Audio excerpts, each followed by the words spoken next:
there's so much cultural conditioning that teaches us we need to be in like this constant productive mode, right? So I think there's a lot of mindset work that goes into it at first, is really assessing like, how are we showing up in life in the best way possible? If we're showing up completely drained and kind of resentful because we don't want to be out there doing the work, are we really doing the work?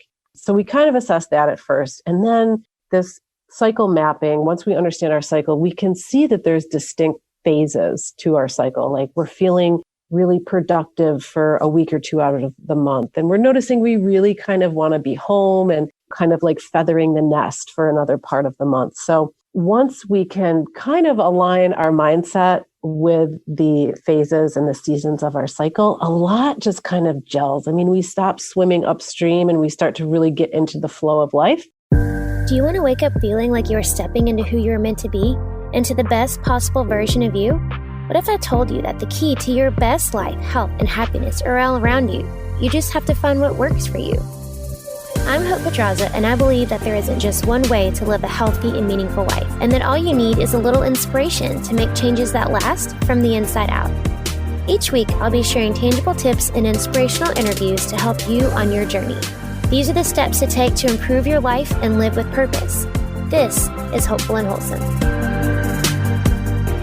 Hey friends, welcome back to Hopeful and Wholesome. Today I have on the show Tere Marie, and she is such a wonderful source of information about all things just women's health, right? So she is a transformational cyclical living coach. She's a doula. She's a yoga teacher. She is a reproductive health educator, a Reiki practitioner. She has so many credentials to her name, but really she is just a total expert on just helping women to reclaim their reproductive sovereignty, to really empower them to live with their cycle and really just embody their feminine.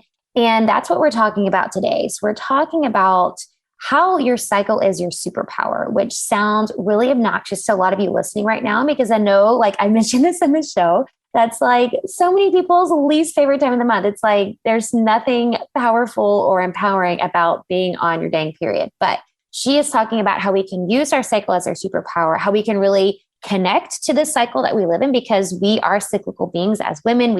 Our hormones fluctuate just like the waning of the moon, right? And so we're going to talk about that and how to reclaim your feminine cycle wisdom, how to use it to optimize your life. I know you're going to get all your questions answered in this episode. So let's jump in. All right, y'all, let's get going. I have on today Tere Marie, and I'm so excited for this conversation.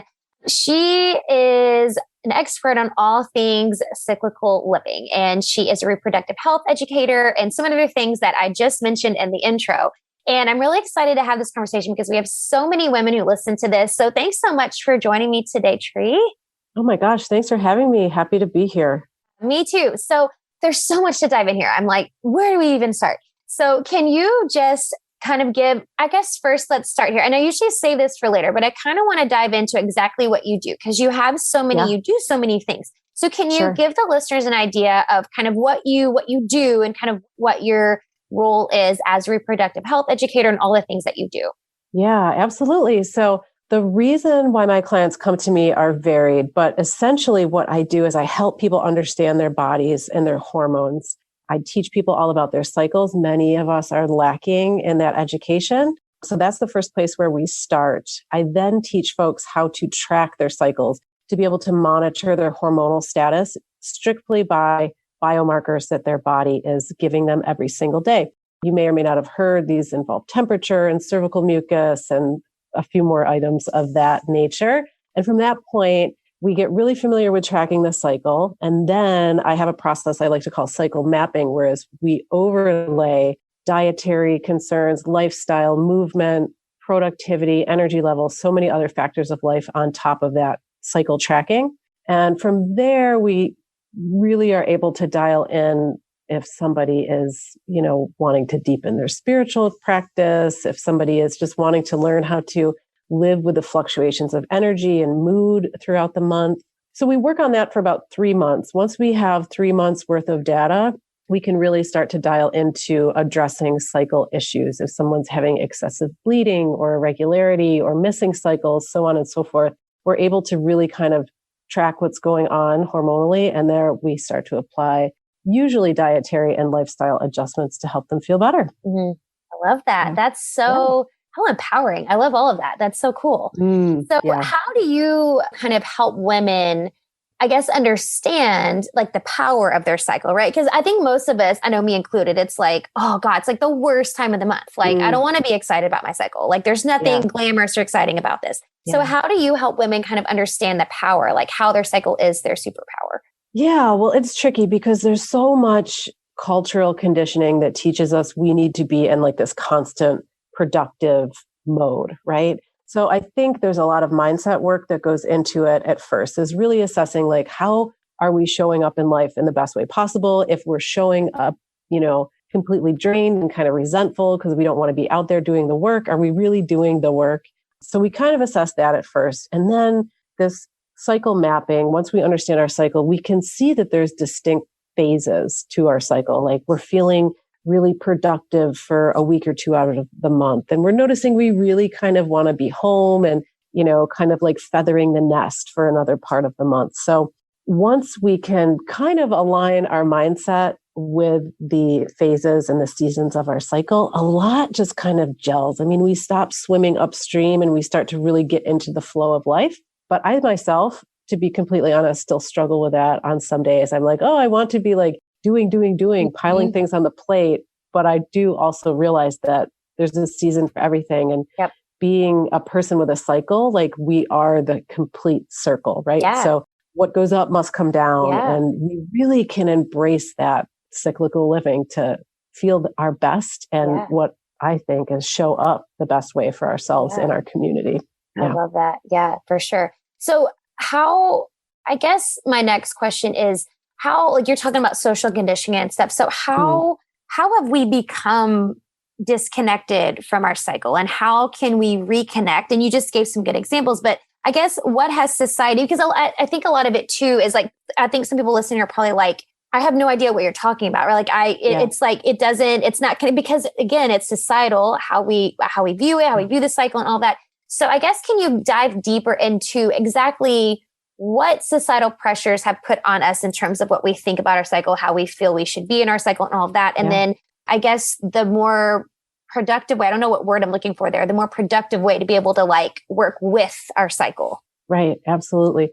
So, if we look at the development of society, first humans were nomadic type people, right? So we were living with the circadian rhythm. We were getting up when the sun came up. We were going to sleep when the sun came down. We were living with the seasons. We were, I don't know, maybe traveling with the herds of animals or whatever it was. When we became more sedentary as an agrarian society, we started to tinker with controlling our environment more. We were able to stay up at night. We were able to store foods. And it kind of allowed, as time progressed and we became more technologically advanced, we were able to really manipulate our environment to even now look at, we produce food all throughout the winter. We can be on our screens 24 hours a day. So we kind of got into this mode where we were able to produce all the time, where we got out of the flow of seasonality and even the daily rhythm, right? So I think that was kind of the start of it in our society. We moved on, flashback to the 1940s, 50s, 60s, I guess more, where women, and mostly women, but people with cycles, started to go from really being the caretakers of the home to starting to move into the workplace more. That first wave of feminism happened, which is wonderful. And I am completely a goal-driven person myself and really see the benefits to the road that feminism paved, but it also kind of put this idea in the minds of many people that, as a woman, like you can have it all. You can work a 40-hour week. You can have your family. You can do this. You can do that. And instead of really bringing that to a well-rounded, holistic picture, it was kind of like, well, you can do it all, but you have to do it all. It wasn't like your partner can pick up these responsibilities or your community can pick up these responsibilities. We're very family centric, I think, in our culture in the US in particular, where some other countries or some other cultures tend to rely on the community as a whole. So long story short, women started putting a lot on their plates, and we didn't develop the resources to balance that. So I think that's where the beginning of this and the end of this cultural conditioning happened. The second part of your question. Yeah. How can we can shift that? Like, what are the shifts that need to happen to kind of change how we've been, conditioned? Totally. I think a big part of that is really sitting back and evaluating our priorities and being unapologetic in owning those priorities. Like, is it your priority to become an MD and you still want a family? So you just kind of have to decide what's important to me and what supports do I need to make that happen, right? Is it important to me to be with my family, to pick up my kids from school every day? And we just have a shame and a guilt surrounded. What I've seen often, I'll say, is we have this shame and guilt surrounding owning whichever it is, right? So I think it starts there. And in terms of our cycle, going back to those 4 seasons, really taking the time to track and understand what our personal cycle looks like. Everybody's different. Some people who menstruate have a 26-day cycle. Some people have a 32-day cycle. Some have a 3-day ovulatory phase. Some have a 7-day ovulatory phase. So it really takes dialing it in and understanding your biology, and then being able to overlay your lifestyle on top of that biology. So, for example, for about 2 weeks of the month, we are in what's called our follicular phase. This is when estrogen is rising. Estrogen is the hormone that makes us feel really energetic and determined and able to make connections and build community and come up with ideas. So that would be the phase where you maybe can put a little bit more on your plate. If you are training, this might be the time where you put a few more HIIT workouts into your program. Maybe you're, pushing yourself a little bit more on your jog. And after we ovulate, estrogen reaches its peak when we ovulate. And then we go into our luteal phase, which is when progesterone becomes the dominant hormone. This hormone is the kind of natural antidepressant or the natural anti-anxiety. It's very soothing. It's very calming. So during these times of our cycle, we may, do the little fiddly tasks at home. We might do our book work. We're feeling more inclined to be at home and come back to our center. Maybe we're taking walks and doing, a restorative yoga practice, something like that during that time of the month. I like those examples. That's good. So what do you suggest for people who are wanting to kind of start? And I know you mentioned a little bit before kind of the things to look for, but what do you think is the best way to really start tracking your cycle? Like, how can we figure out what our cycle is? Because like you're saying, it's different for everybody. So what are the best ways to start doing that? Yeah, I think I would always advocate working with an educator or a coach, because there will be a lot of questions that come up. Mm-hmm. There's a lot of really great resources out there, some fantastic books that can help people start learning how their cycle works. There's a handful of different methods. There is usually what's called a symptothermal method for tracking your fertility. Now that is looking at your temperature and your symptoms or your biomarkers, which is usually cervical mucus. I always suggest using at least those 2 parameters to check your fertility status throughout the month. So essentially what happens is you will take your temperature every day. Once you ovulate, your temperature takes up to a whole degree rise. This is because your metabolic needs increase and I won't get in the weeds about that, but your cervical mucus also changes over time.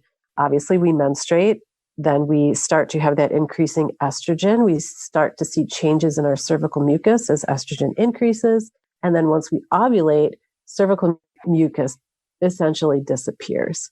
So tracking those 2 factors together, you can add on a few other things like the position of your cervix and some other very personal, if you always know you feel a little twinge of ovulation or, start to notice your own factors along the way. Mm-hmm. Those are the best ways to start tracking. So again, I would suggest working with somebody to figure that out, but there's great resources.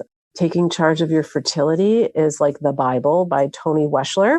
That's a great resource to get started.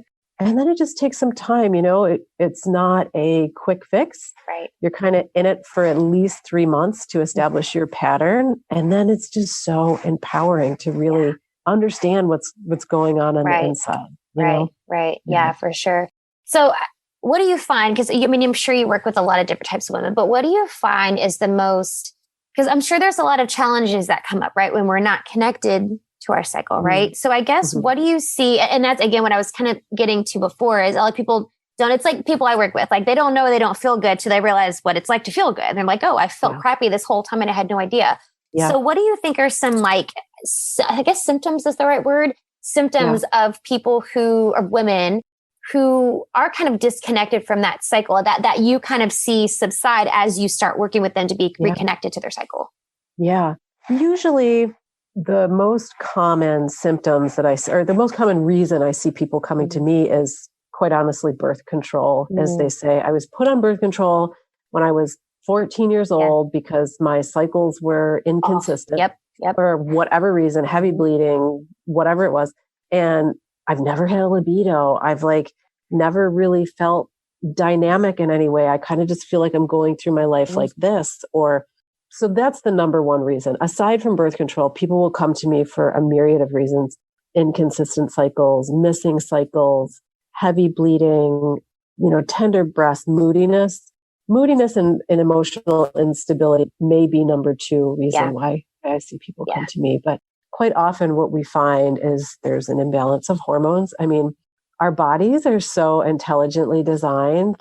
I just think, you take a breath in, your body takes that into its lungs, it converts the oxygen and becomes in your bloodstream, and then you exhale. It's just amazing. So our reproductive system is not the outlier. It's not the one that's going to keep you in bed for 3 days because your cramps and bleeding are so rough. I mean, that is information. Those symptoms are information that your body's saying, hey, whoa, please pay attention to this because I'm not, my micronutrient status isn't what it should be, or I'm so super stressed out. I am prioritizing my survival instead of being able to reproduce. Yep, for sure. Yeah.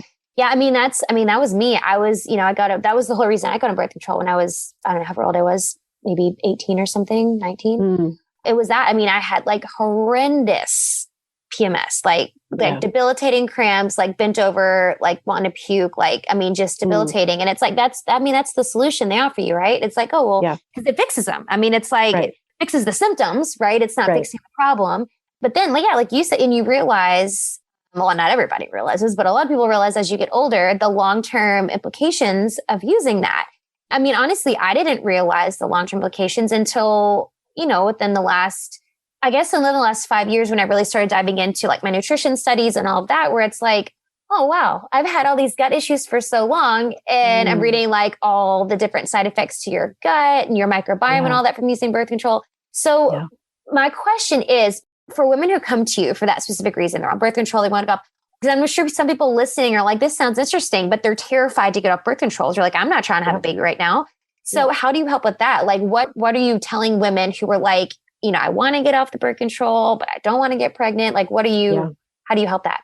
Yeah, it really takes, thanks for sharing your story. It's a very legitimate concern. I'll say that. And I would never advocate for anybody to start having intercourse until they are 100% confident in their observations. There are, for lack of a plan, family planning or contraception recommendations that we make, but I never recommend that somebody engages in intercourse without a secondary barrier method until they're absolutely confident about their observations. There's another, because it's really scary. I mean, and it's a huge responsibility to have a baby. We are also told, along with that lack of menstrual education, that we can get pregnant at any time. Anytime. Exactly. It's you're going to explode. It's anytime. Yes. But it's really only once you ovulate, that egg is only surviving for 12 to 24 hours, right? So there's a very small window. Now, sperm can live in the body for up to 5 days under ideal conditions. Sperm is sneaky. So you have to really be conscious about what actions you're taking, right? You have to make good choices. But once you're confident, once you have the education, once you are confident in what you're observing in your body, you can move forward with pretty good success rate. I mean, fertility awareness is 98% effective with perfect use. Wow. I want to say, yeah, it is. But that's perfect use. I mean, that is using your temperature and your cervical mucus and taking your temperature at the same time every day. Everything has to be right. Yeah. But I think birth control is only 98 or 99%. I think it's, depending on which one you take, it's like 99. Yeah. So, it's very empowering to take control of your fertility. It really is. But it does take time and practice. And I don't think anybody should move forward until they feel really confident about it. Yeah, that makes sense. So it can kind of, it's kind of, we want to have sex at our peak fertility times. So it's a little, you have to hold it in both hands. Yeah, for sure. Right. Yeah, that makes sense. So I always like to give tangible tips and stuff here. So, and you did mention, how to start kind of tracking your cycle and all that, but I guess what are a few things that the women listening can do now to really start to take control and really start to, I guess, really optimize their cycle, right? Like that cyclical living. Like what can we do to kind of get started with that? Yeah. I mean, if you are going to just kind of start on your own, I would say Taking Charge of Your Fertility by Toni Weschler. Read that book. It is a great resource. What I would do for anyone who is just starting out, I would just simply start making notes in your agenda or your journal or whatever it is that you keep. Like take a real pen and a real piece of paper and start writing down observations every day and just, keep it low key, maybe just a few notes about your mood. I had high energy, low energy, any observations that you're noting that could be cycle related. If there's any bleeding, if you're noting any mucus, if you're having any PMS symptoms, I think just getting in that routine of marking something down and then being able to observe that pattern over time. Period tracking apps are a huge resource that we have now. I don't necessarily like them because they're based on an algorithm. They're not really taking in the nuances that your body might. If you get sick, your period tracking app doesn't account for that. If you're, out drinking, your body kind of shifts a little bit and the app doesn't take that into account. Right. I think it's better than nothing. So but I wouldn't rely on a period tracking app as birth control. That's for sure. Okay. That's good to know. Because I think that's what I hear the most often is that's how people track, is one of the apps. So that's good information to know. Yeah. And, of course, I wouldn't recommend that anybody just stop birth control cold turkey. Right. I think there's a lot of things you can do to prepare for that. You should kind of see it as a long process. You want to remineralize your body and have your nutrition on par. So your body's ready to make those hormones when you do come off. Yeah. What do you find this may be out of your scope of practice. I'm not sure you're really concerned with helping people so much heal their bodies from birth control. Cause I know it's more about getting, but do you have any, or have you found what are the most common things that people who are coming to you, when you're coming to you to getting off birth control, what are the most common things that they need to do to kind of repair their body from that? Yeah. I mean, it's really, so coming off birth control is like going through puberty again, right? So you have to really be committed to letting your body take the time it needs to start getting in the process of producing hormones again, right? So we essentially, when we go on birth control, we kind of just put a brick wall between our reproductive cycle.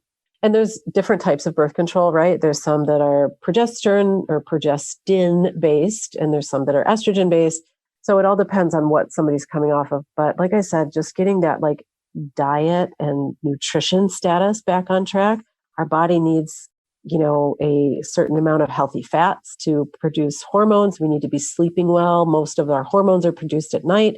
So we really just need to get those pillars of health on track before we transition off birth control. Yeah. And then, just do what we can to make ourselves comfortable.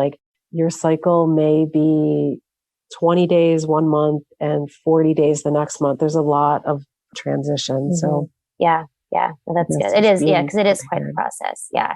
So, and I do like that because you mentioned before, about like tracking and taking notes and stuff. And I love that tip because that's like one of my number one tips too, just for people getting started with like their health, is it's like building that awareness, right? Because a lot of times we go through a whole life with having zero awareness about what's going on in our body. And it really is, it is so simple, just like taking notes about how you feel. It seems like, okay, that seems dumb, but it really is super empowering because you really have no idea until you start taking notes on it. Because I'm the same with my clients. Like, let's track, what you're eating, how you feel when you eat, how did you feel before you ate, what mood were you in? Like, is it all affects all the things? So I love that you said that about just getting started with your cycle, because it's so important to understand how you're feeling and how, what's going on in your body. 100%. So I love that. Just getting the muscle memory, right? Of like observing what's going on with you. And to make it even less complicated, if somebody just wanted to mark on a calendar, like their days of bleeding, like that's a great start too. Super simple, easy to observe. Just keep it simple. I like that. Those are great tips. I like it. I love that. Yeah. So I do want to have you kind of share, because I love that. And before we started recording, and if y'all were looking at what Tere is sitting in front of, she has like so much greenery and plants behind her. Can you tell everybody just kind of what your life is? Because I find it really fascinating that you live on an organic farm. Can you just talk about that for a minute? Yeah, sure. So I'm in upstate New York. My husband and I live on a 30-acre organic farm, grow a diversity of vegetables and herbs and some medicinal herbs, a lot of flowers. We just have a wonderful life, to be honest. We have a flock of chickens that are really goofy. I never thought I'd be a chicken lady, but here I am. And it's just so related because, farming is, cycles are your whole life. Absolutely. Right? Yeah. So it just feels really good to be a part of that, to be raising our kids in that, whether they like it or not. They could not be bothered by it half the time. But so we do a lot of education, and we grow a lot of transplants for home gardeners. We have like seven greenhouses that we fill with plants and teach a lot of people how to grow their own food and become more sovereign in that, as well as their fertility. So I love it. And it is all related. I love that. It's just like, it's like full circle. Like, that's so cool. I love that so much. Thanks. So I like to ask everybody the same question, but before I ask you that, can you just tell everybody where they can find you and learn more about this? Because I know I have a lot of people always asking me stuff about this. So I know people are going to be super interested in learning more about you and learning about working with you and cyclical living and all of that. Yeah, sure. Thanks for asking. I can be found on Instagram. Cycle Alchemist is my handle there. I have a website. It'll probably be in the show notes. TereMarieMartini.com. I work with people ongoing as a coach. I have a course also if you're kind of more the DIY person. I'm happy to do consults with folks for free. If you hop over to the website, you can see where to sign up for a free session with me. And I think that's it. Okay, cool. Yeah. And I'll for sure have all the links to those in the show notes for all of those. So that's, great stuff. Thanks so much. A question that I always like to end with, ask everybody, what do you think is the most important thing you can do to live with purpose? To live with purpose. I think it's just to find what lights you up, right? And to be intentional about incorporating that into your day or your week or your routine in some kind of way. To always come back to that thing that lights you up, whether it's nutrition or writing a book or yoga or, I don't know, video games even, but just making sure that you create the space in your life to do what lights you up. Love that. I love that so much. That's perfect because we're all about like living out our purpose here. So I love that. What lights you up is your purpose. Awesome. Yeah. Awesome. Thank you so much for sharing all your wisdom on this, Tere. This is super enlightening and really empowered. Such an empowering conversation to take control of your femininity and all of that. So thank you so much for sharing all of that. Thanks for having me. This was a great chat. Yes. Thanks for listening to Hopeful and Wholesome, y'all. If you found value in this week's episode, please subscribe on iTunes or wherever you get your podcasts and leave a review to let me know what you thought. I'd love to know what you find useful in these episodes so I know how I can provide the most value I can to my listeners. And if you have topics that you want to know more about, I'd love to hear those as well. So shoot me a message on Instagram, Facebook, or LinkedIn. It's @TheHopePedraza or visit my website, hopefulandwholesome.com. Thanks, y'all.